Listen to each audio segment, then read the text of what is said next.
शायद somewhere down the line हमने खुश रहना ही छोड़ दिया। और खुश रहना ही छोड़ देने की वजह वही है कि फॉल्स पैरामीटर्स के पीछे भागना, दूसरों को खुश करने की कोशिश करना। तो खुशी है क्या, और खुशी कैसे पाई जाए, खुशी को चेज़ कैसे किया जाए? क्या ये एक मेंटल स्टेट का नाम है? क्या ये एक कैफियत का नाम है? क्या it is something materialistic? Is it something which can be achieved as इन के क्या ये कोई ऐसी चीज़ है जो कि मैटर टाइप चीज़ है, या ये एक इंट्रिंसिक चीज़ है, एक इंट्रिंसिक वैल्यू है, ऐसी वैल्यू जो इंसान फील करता है? तो मैं इंशाल्लाह आज हैप्पीनेस को बहुत ही एक डिफरेंट एंगल से आप सबके साथ डिस्कस करूँगा, because all of us need to be happy.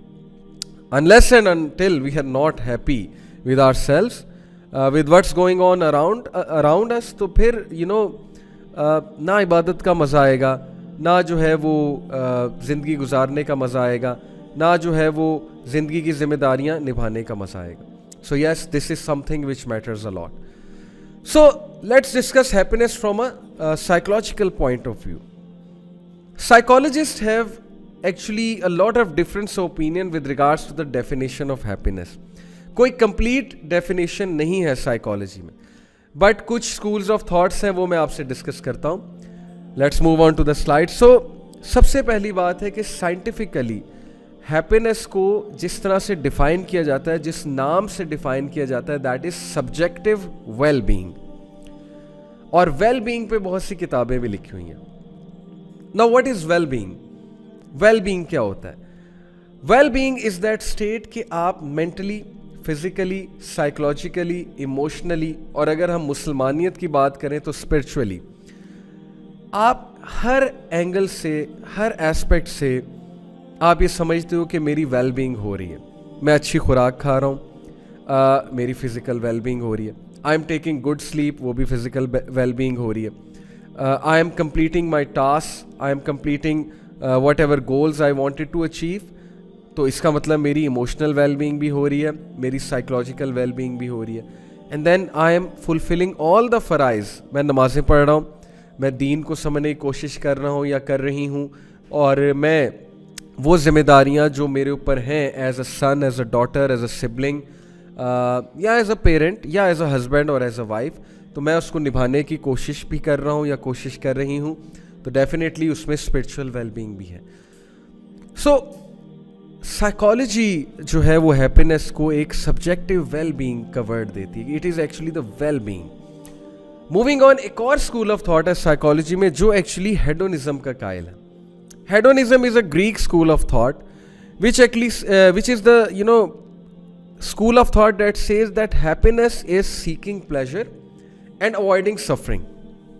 मैं आपको यहाँ पर बताता हूँ कि hedonic enjoyment जो है वो क्या है। Hedonic enjoyment is a state whereby an individual feels relaxed, has a sense of distance from their problems and can be said to feel happy.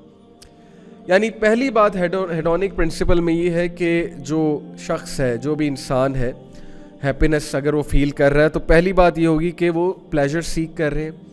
अब प्लेजर भी एक सब्जेक्टिव वर्ड है। प्लेजर से एग्जैक्टली क्या मुराद है? मुख्तलिफ लोगों को मुख्तलिफ चीज़ों से प्लेजर मिलता है। चलें, लेट्स से कि प्लेजर मुख्तलिफ लोगों को मुख्तलिफ चीज़ से मिलता है, और लेट्स एग्री कि प्लेजर मिल रहा है। Number 1 pleasure, number 2 they are avoiding suffering, and number 3 they feel relaxed and distanced from their problems. अब ये जो हेडोनिक प्रिंसिपल है, अनफॉर्चुनेटली ये प्रिंसिपल हावी हुआ है इस वक्त दुनिया में। ऑलमोस्ट 70 to 80% लोग हेडोनिक प्रिंसिपल वाली हैप्पीनेस के कायल हैं, और जो हमारी मॉडर्न सिविलाइजेशन है वो भी इसी प्रिंसिपल को हैप्पीनेस के इक्विवेलेंट करती है। हमारी यूथ इसी प्रिंसिपल की कायल है कि हैप्पीनेस प्लेजर सीकिंग का नाम है, और हैप्पीनेस प्रॉब्लम्स को अवॉइड करने का नाम है, और हैप्पीनेस सफरिंग से दूर भागने का नाम है, और हैप्पीनेस रिलैक्स फील करने का नाम है। So as long as you are not suffering, as long as you are avoiding your problems, as long as you are feeling relaxed, and as long as you are gaining pleasure, you are happy. Now how is this thing problematic?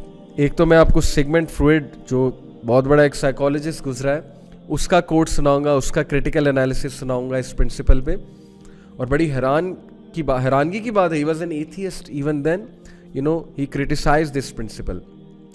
Hedonic principle का मसला ये है, इस definition of happiness का मसला ये है कि achieving such a state when you are always seeking pleasure and when you are only after pleasure and you are avoiding your problems, when you are, you know, running from your problems, and when you want to feel relax all the time, और थोड़ा सा भी stress आ जाए तो आप panic हो जाते हैं, आप स्ट्रेस में आ जाते हैं, ये क्या हो गया, मेरी हैप्पीनेस चैलेंज हो गई, मेरी खुशी चैलेंज हो गई, मैं खुश कैसे रहूँगा।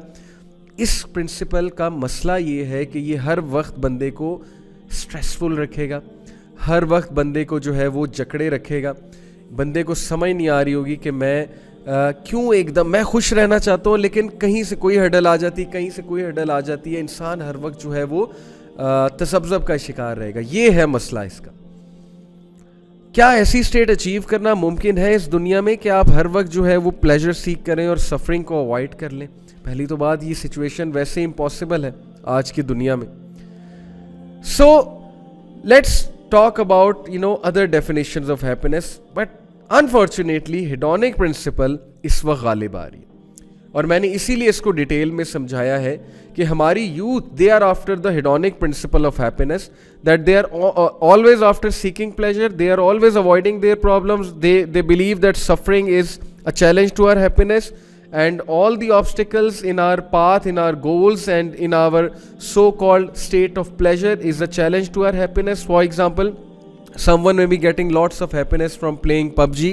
कुछ लोग जो है वो नेटफ्लिक्स देख देख के बहुत खुश होते हैं, कुछ लोग का दिल करता है कि मेरे पे कोई जिम्मेदारी ना हो, मैं हर वक्त मैट्रेस पे लेटा हूँ, मैं जो है वो मूवीज़ देखता रहूँ, मैं अपनी लाइफ गुजारता रहूँ, मुझे कोई कुछ ना कहे, और हर वो चीज़ जो उसको चैलेंज करेगी, जो उसको उसके कंफर्ट जोन से हटाएगी, वो उसके लिए हैप्पीनेस का चैलेंज बन जाएगा। तो कितना मायोपिक विजन है हैप्पीनेस का। नाउ देयर आर अदर्स जिनको हैप्पीनेस इंट्रिंसिक वैल्यूज से होती है, उनको चैरिटी वर्क करके हैप्पीनेस होती है, उनको सोशल वर्क करके हैप्पीनेस होती है। मैं ऐसे लोग को जानता हूँ, मुझे एक भाई ने एक बार कहा कि यार एक बार मैं ऑफिस में था तो मैंने अपने लिए बड़ा ज़बरदस्त एक लंच बॉक्स मंगाया, ज़ाहिर है कि ऑर्डर कराया, और मैं छुपके से जाके एक कमरे में जाके खाने लग गया। कहता मैंने पूरा लंच बॉक्स टिका के खाया, लेकिन बाद में मुझे फ़ील हुआ कि यार मैंने किसी के साथ शेयर नहीं किया, तो वो खुशी नहीं आई, खाना खा के वो खुशी नहीं आई जो शेयर करके आती। तो कुछ का कॉन्सेप्ट ऑफ हैप्पीनेस ये है कि शेयरिंग से मुझे खुशी होती है। तो ये जो मायोपिक वर्जन निकला ना हेडोनिक प्रिंसिपल से हैप्पीनेस का, trust me, it is making us more depressed, it is making us more alienated from the concept of happiness.